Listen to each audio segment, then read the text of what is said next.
আপনার নাম কি? আমার নাম হলো মোহাম্মদ সবুজ। আপনার বাপের নাম? মোহাম্মদ লুৎফুর রহমান। আপনার গ্রামের নাম? সোনাপুর। আপনার থানার নাম? রায়পুর। জেলার নাম? লক্ষ্মীপুর। এটা বলেন, শেখ হাসিনা আপনার কি হয়? হাসিনা আমার খালা। আর কি হয়? হাসিনা আমার চাচি।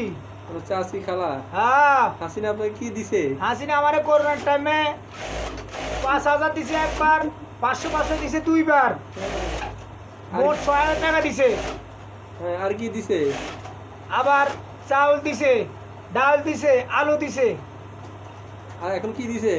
এখন হ্যাঁ। এখন আমার কিছু দরকার, এখন আমার অর্থাৎ ভালো আছে, এখন গাড়ি ঘোড়া চলতেছে, আমি গাড়ি ঘোড়া চালাই ভাত খাইতে আছি। তাহলে আপনি করোনার ড্রাইভার? টাইমে এই বেটিয়ে আমাদেরকে যে সহযোগিতা করছে, ওই বেটির অনেক অনেক ধন্যবাদ। এই দেশের মানুষে কেউ রে কেউ চা পর্যন্ত খাবে না করুন টাইমে, কিন্তু এই হাসিনা সরকার আমাকে 5,000 টাকা দিছে। একবার 500, একবার 500, আবার 5,000, 6,000 টাকা দিছে টোটাল। কেউ দিছে, কেউ 10 টাকা দিছে, সব হলো হিংচুর। কার ফাঁকর থেকে আপনি হিংকাটি খাইব, কার ফাঁকর থেকে আপনি হিংকাটি নিব, শেষ। এই বলি আমার বক্তব্য আমি শেষ করছি। আসসালামু আলাইকুম।